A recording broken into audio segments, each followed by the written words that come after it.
Assalamualaikum warahmatullahi wabarakatuh. Selamat malam kawan-kawan. Salam sejahtera untuk kita semua. Perkenalkan, nama saya Siti Romlah, selaku Direktur Advokasi dan Bantuan Hukum Juris Polis Institute. Pada malam hari ini, saya kebetulan dipercaya oleh Juris Polis Institute untuk memaparkan terkait materi hukum dasar, yakni pengantar merger, akuisisi, dan konsolidasi dalam perspektif hukum. Selanjutnya, terkait materi yang akan kami sampaikan pada malam hari ini, kita akan membaginya ke dalam 3 sesi, yakni sesi pertama terkait dasar hukum dari adanya merger, akuisisi, dan konsolidasi. Yang kedua, terkait adanya tinjauan hukum tentang merger, akuisisi, dan konsolidasi. Dan yang terakhir itu terkait prosedur penggabungan atau merger, akuisisi, dan konsolidasi. Memasuki pembahasan yang pertama terkait dasar hukum, pada dasarnya, sumber hukum utama di Indonesia terkait penggabungan, pemisahan, dan pengambil alihan atau merger, demergerisasi, akuisisi, dan juga konsolidasi itu ada pada Undang-Undang Nomor 40 Tahun 2007 beserta undang-undang turunannya yakni PP Nomor 27 Tahun 1998 tentang peraturan pelaksana. Namun dalam praktiknya terkait bidang-bidang usaha lainnya, terdapat beberapa peraturan perundang-undangan pelaksana lainnya seperti PP Nomor 43 Tahun 2005 tentang merger, konsolidasi dan akuisisi bagi BUMN, PP Nomor 28 Tahun 1999 tentang merger, konsolidasi dan akuisisi bagi lembaga keuangan atau perbankan, dan yang terakhir PP Nomor 57 Tahun 2010 terkait adanya merger, konsolidasi dan akuisisi yang dilarang. Hal ini dalam perspektif persaingan usaha. Dan mungkin beberapa peraturan perundang-undangan lain yang masih terkait. Selanjutnya, kita memasuki terkait penggabungan, pemisahan, dan pengambil alihan. Secara singkat, dalam Undang-Undang Nomor 40 Tahun 2007 itu dikenal 3 istilah, yakni pertama adalah istilah penggabungan, yang kedua penggabungan dan peleburan. Kalau di bahasa peraturan perundang-undangannya Nomor 40 Tahun 2007 itu penggabungan dan peleburan. Ada juga terkait pemisahan, dan yang terakhir adalah terkait pengambil alihan. Untuk bagian penggabungan, itu dibagi menjadi dua, yakni merger dan konsolidasi, sedangkan untuk pemisahan, ada dua jenis, yakni split off atau pemisahan murni, dan juga spin off, pemisahan tidak murni. Dan untuk pengambil alihan ada satu jenis, yakni akuisisi. Selanjutnya, apa yang dimaksud dengan merger itu sendiri? Merger dalam Undang-Undang Nomor 40 Tahun 2007 itu diartikan atau didefinisikan sebagai sebuah perbuatan hukum yang dilakukan oleh satu perseroan atau lebih untuk menggabungkan diri dengan perseroan lain yang telah ada dan mengakibatkan aktiva dan pasiva dari perseroan yang menggabungkan diri beralih kepada perseroan yang menerima penggabungan, dan selanjutnya status badan hukum perseroan yang menggabungkan diri tersebut berakhir karena hukum. Jika kita bisa lihat, contoh perusahaan yang pernah merger di Indonesia yakni adalah antara XL dan Axis pada tahun 2014, di mana Axis menggabungkan diri kepada XL sehingga menjadi satu kesatuan entitas badan hukum, dan badan hukum Axis yang menggabungkan diri kepada XL berakhir dengan sendirinya karena hukum. Contohnya kita bisa lihat di sini, sebelum merger itu kita buat contoh atau sebuah skema ada PTA, PTB, dan PTC, di mana PTA dan PTC akan menggabungkan diri kepada PTB, sehingga setelah merger yang badan hukum yang masih tetap eksis itu hanya PTB. Untuk PTA dan PTC itu keduanya berakhir karena hukum karena telah menggabungkan diri kepada PTB. Selanjutnya terkait konsolidasi. Di dalam Undang-Undang Nomor 40 Tahun 2007 itu terkait perseroan terbatas, konsolidasi itu diartikan sebagai sebuah perbuatan hukum yang dilakukan oleh dua perseroan atau lebih untuk meleburkan diri dengan cara mendirikan satu perseroan baru yang karena hukum memperoleh aktiva dan pasiva dari perseroan yang meleburkan diri, dan status hukum perseroan yang meleburkan diri berakhir karena hukum.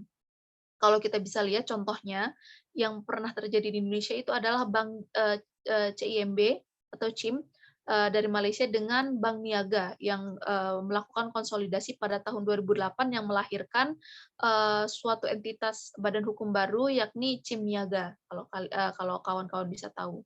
Kita bisa lihat contoh ilustrasi bagan konsolidasi di sebelah kanan atau di sebelah kiri, mungkin dari monitor tergantung perspektif kawan-kawan. Sebelum konsolidasi di sini kita buat ada 3 perusahaan perseroan terbatas, di mana di situ ada PT A, PT B, dan PT C. Ketika konsolidasi, mereka semua menggabungkan diri dan membuat sebuah badan hukum baru yang berdiri dengan nama yang baru dan juga status hukum yang baru, yakni PT ABC. Sehingga PT A, PT B, dan PT C yang meleburkan diri bersama-sama kepada PT ABC itu berakhir secara hukum. Untuk selanjutnya, kalau tadi kita sudah berbicara terkait penggabungan, yakni merger dan konsolidasi, selanjutnya kita akan berbicara terkait split off dan spin off, yakni pemisahan atau yang biasa juga disebut demergerisasi, di mana di dalam undang-undang perseroan terbatas itu dikenal adanya pemisahan yang didefinisikan sebagai sebuah perbuatan hukum yang mengakibatkan seluruh aktiva dan pasiva perseroan beralih karena hukum kepada 2 perseroan lain atau lebih yang menerima pengalihan, dan perseroan yang melakukan pemisahan usaha tersebut berakhir karena hukum. Pemisahan ini bisa dibagi jadi 2 ya kawan-kawan, itu ada split off dan juga spin off. Di mana yang dimaksud dengan split off ini adalah pemisahan murni, yang mana seluruh bagi perusahaan yang melakukan split off, seluruh aset perusahaan dibagi habis dan dialihkan kepada 2 perusahaan atau lebih, yang mana perusahaan yang sebelumnya itu berakhir dengan hukum tanpa proses likuidasi. Sedangkan untuk spin off, perusahaan yang sebelumnya itu tetap ada, namun melahirkan perusahaan baru dengan aset yang sudah dipisahkan dari perusahaan yang sebelumnya. Kalau kita bisa lihat ilustrasi di samping, kawan-kawan, sebelum split off yang pertama, itu sebuah perusahaan terbatas itu PT ABC masih dalam satu entitas. Kemudian ketika split off murni atau pemisahan murni, mereka terbagi menjadi 3 perusahaan, sedangkan PT ABC-nya itu sendiri sudah berakhir karena hukum tanpa adanya proses likuiditas, karena mereka secara murni telah memisahkan aktiva dan pasifanya kepada badan hukum yang baru terbentuk dengan adanya proses split off. Sedangkan untuk contoh di spin off, kawan-kawan bisa lihat sebelum terjadinya spin off itu perusahaan ABC masih satu entitas. Namun ketika sudah spin off, perusahaan ABC berkembang dari perusahaan ABC dan juga perusahaan PTA, di mana PTA ini merupakan anak perusahaan dari PT ABC. Karena sebagian aset yang sudah dipisahkan tadi dipisahkan dari PT ABC untuk dibentuk suatu entitas hukum baru yang benar-benar berbeda dengan PT ABC, seperti itu kawan-kawan. Sedangkan PT ABC tetap eksis, berbeda dengan split off yang PT ABC sebelumnya sudah berakhir karena hukum tanpa adanya proses likuidasi. Selanjutnya, kita akan beralih pada proses akuisisi. Secara definisi sebenarnya kalau akuisisi itu juga dijelaskan ya kawan-kawan di Undang-Undang Perseroan Terbatas, yakni pasal 1 butir 11, yang didefinisikan sebagai perbuatan hukum yang dilakukan oleh badan hukum atau orang perseorangan untuk mengambil alih saham perseroan yang mengakibatkan beralihnya pengendalian atau atas perseroan tersebut. Kalau mau lihat contohnya, sebelumnya tadi kalau yang untuk split off dan spin off, untuk contoh realnya yang sudah pernah terjadi itu, kalau kawan-kawan bisa tahu sebelumnya itu ada PT BNI dan juga PT BNIS atau Bank Indonesia, Bank BNI Syariah yang sebelumnya ada, namun sekarang sudah merger menjadi PT BSI. Namun sebelumnya PT BNI Syariah itu merupakan unit usaha dari PT BNI, kemudian di split off, kemudian di spin off menjadi PT Bank BNI Syariah, sehingga ada 2 entitas di mana di situ PT BNI dan PT BNI Syariah, seperti itu. Untuk akuisisi sendiri, untuk contoh konkretnya, kalian bisa lihat PT Sampurna kalau nggak salah dulu itu pernah mengakuisisi beberapa saham, atau mungkin yang terbaru, PT Djarum itu mengakuisisi PT Ranchmark, kalau kalian bisa tahu, di mana kalau misalkan untuk akuisisi, yang diambil alih itu hanya sebagian sahamnya. Sehingga PT yang sebelumnya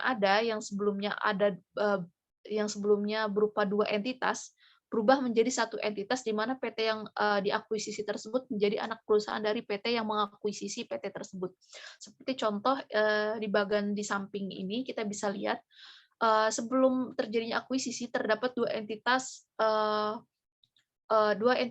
badan hukum yang benar-benar berbeda dan tidak memiliki hubungan apapun sama sekali, seperti PTB dan PTC. Mereka benar-benar berdiri sendiri dan mereka tidak memiliki hubungan apapun. Kemudian setelah diakuisisi, PTB mengakuisisi saham daripada PTC, maka PTB menjadi sebuah holding daripada PTC, karena PTB memiliki saham di PTC yang mana kebanyakan ketika akuisisi terjadi, maka PTB mengakuisisi mayoritas daripada kepemilikan saham tersebut, sehingga PTC berubah statusnya menjadi anak perusahaannya PTB, seperti itu kawan-kawan. Selanjutnya kita akan beralih kepada beberapa poin penting yang harus diperhatikan dalam proses merger, konsolidasi, demergerisasi, dan juga akuisisi.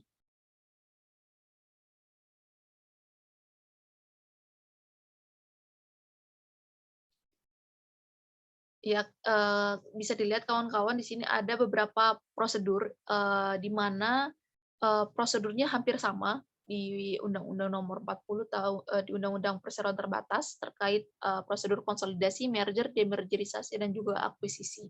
Di mana hal pertama yang harus dilakukan adalah bagi mereka para pelaku usaha yang ingin mengembangkan industrinya melalui konsolidasi ataupun merger ataupun mengakuisisi perusahaan lain atau bahkan melakukan demergerisasi, maka hal pertama yang harus mereka lakukan adalah melakukan rancangan atau proposal merger atau konsolidasi, demergerisasi, dan juga akuisisi. Di mana dalam rancangan tersebut harus tertata jelas bagaimana profil-profil mereka peserta yang akan melakukan konsolidasi, merger, demergerisasi, dan juga akuisisi, serta bagaimana ketika aset-aset mereka telah digabung atau dipisahkan. Setelah dibuat rancangan proposal tersebut, maka rancangan proposal tersebut yang dibuat oleh direksi masing-masing perusahaan peserta secara bersama-sama harus mendapatkan persetujuan dari RUPS dengan tingkat quorum 75% dan suara 75%. Setelah setelah rancangan merger atau konsolidasi atau demergerisasi dan akuisisi tersebut disetujui, maka hal selanjutnya yang harus dilakukan adalah melakukan harus dinyatakan dalam bentuk akta notaris yang berbahasa Indonesia dan diserahkan kepada Kementerian Hukum dan HAM. Di mana nanti setelah sambil berjalan, rancangan tersebut harus diumumkan di surat kabar Indonesia paling lambat 30 hari sebelum tanggal efektifnya merger, konsolidasi, demergerisasi, atau akuisisi tersebut, kawan-kawan. Selanjutnya, hal lain yang harus diperhatikan, karena ketika kita tahu bahwa pada saat ini banyak sekali perusahaan-perusahaan startup yang ingin mengembangkan bisnisnya baik melalui merger untuk meningkatkan kapasitas diri mereka, meningkatkan kapital mereka sendiri, dan hal-hal lainnya, ataupun akuisisi, hal pertama yang harus diperhatikan itu adalah perseroan itu sendiri. Ada beberapa faktor-faktor yang harus diperhatikan dan hal ini berkaitan langsung dengan hukum daripada merger dan sebagai akibat daripada merger konsolidasi dan juga akuisisi tersebut. Di mana pertama yang harus diperhatikan adalah perseroan itu sendiri. Apakah memang layak sebuah perusahaan, anggaplah saya sebagai seorang startup yang ingin melakukan merger untuk mengembangkan kapital saya di bidang usaha saya, saya harus pertama-tama saya harus menganalisis apakah perseroan yang akan kita merger atau yang akan kita akuisisi itu memang layak untuk diakuisisi dan bagaimana pertimbangannya bagi dan juga dampak bagi perseroan kita itu sendiri.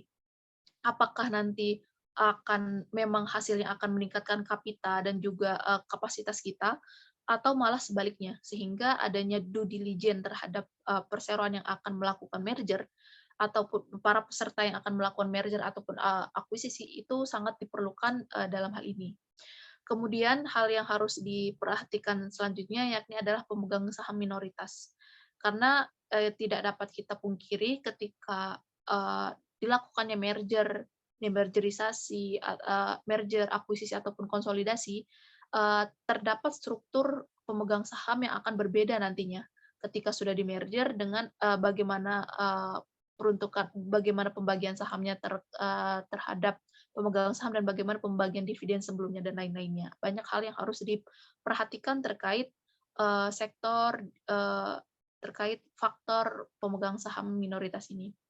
Kemudian selanjutnya adalah terkait karyawan. Faktor selanjutnya adalah karyawan perseroan. Di mana ketika perusahaan nanti merger dan juga akuisisi, tentunya karyawan yang akan dipergunakan, apalagi apalagi dalam hal merger dan juga konsolidasi, yang mana ketika mereka semua melebur jadi satu ataupun bergabung menjadi satu, tentunya akan ada pengurangan terkait karyawan perseroan, baik itu dari perseroan yang akan menggabungkan atau perseroan yang memang menerima penggabungan dan lain-lainnya. Selanjutnya adalah kreditur, di mana faktor ini juga sangat penting. Hal ini juga sangat penting karena hal ini berkaitan dengan kredit-kredit sebelum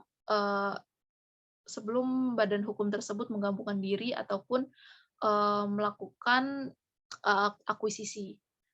Sehingga hal yang harus pertama dilakukan adalah memastikan bahwa kreditur menyetujui adanya merger dan juga akuisisi tersebut. Karena nanti kreditur akan diberikan waktu untuk melakukan keberatan terhadap perusahaan yang akan melakukan merger ataupun akuisisi jika memang para kreditur ini keberatan apabila kedua perusahaan tersebut melakukan merger dan lain-lainnya. Selanjutnya adalah mitra usaha, karena ini berkaitan dengan hubungan hukum antara pihak B dan pihak A, di mana nantinya perusahaan yang akan menggabungkan diri ataupun yang akan meleburkan diri itu tentunya akan ada akibat hukumnya, mereka akan hilang secara hukum. Sehingga harus ada pertanggungjawaban bagaimana perusahaan-perusahaan yang akan melakukan merger dan akuisisi ini melakukan pertanggungjawaban kepada mitra-mitra usaha mereka yang sebelumnya sudah yang sudah melakukan kerjasama sebelumnya. Selanjutnya adalah faktor masyarakat, untuk diberitahukan kepada masyarakat bagaimana apa saja perusahaan apa saja yang akan melakukan merger untuk sebagai informasi bagi masyarakat. Dan selanjutnya adalah persaingan usaha. Faktor yang ini sangat penting berkaitan dengan Undang-Undang Nomor 5 Tahun 1999 dan terkait monopoli, Undang-Undang Anti Monopoli dan Persaingan Usaha Tidak Sehat. Karena sebenarnya pada umumnya merger, akuisisi, konsolidasi maupun akuisisi itu bukan merupakan hal yang dilarang sama sekali. Bahkan hal tersebut bahkan hal tersebut diperbolehkan oleh Undang-Undang Perseroan Terbatas. Namun ada beberapa pembatasan terkait merger dan akuisisi serta konsolidasi yang dilarang apabila hal tersebut berkaitan dengan persaingan usaha, yang mana mungkin hal tersebut nanti akan bisa dijelaskan lebih lanjut di bab selanjutnya, mungkin dengan pembahasan lain di bagian pembahasan teori tentang hukum persaingan usaha dan lain-lainnya. Namun hal ini harus sangat diperhatikan karena nanti bisa saja ketika sebuah perusahaan atau perusahaan terbatas yang akan melakukan merger ataupun akuisisi ternyata melanggar undang-undang persaingan usaha, maka eee, aktivitas merger, akuisisi, dan juga konsolidasi mereka bisa saja dibatalkan dengan hukum karena dianggap tidak sesuai atau melakukan merger, akuisisi, dan juga konsolidasi yang dilarang sesuai dengan peraturan perundang-undangan. Hal mungkin materi kita materi terakhir yakni terkait faktor-faktor tadi, merupakan materi terakhir yang sudah kita sampaikan. Apabila nanti ada pertanyaan, mungkin kawan-kawan sekalian ataupun mungkin ada yang ingin memberikan saran, komen, maupun, kritik terkait apa yang barusan saya sampaikan, dipersilakan kawan-kawan untuk, menuliskan komen di kolom komentar. Terima kasih kawan-kawan. Wassalamualaikum warahmatullahi wabarakatuh.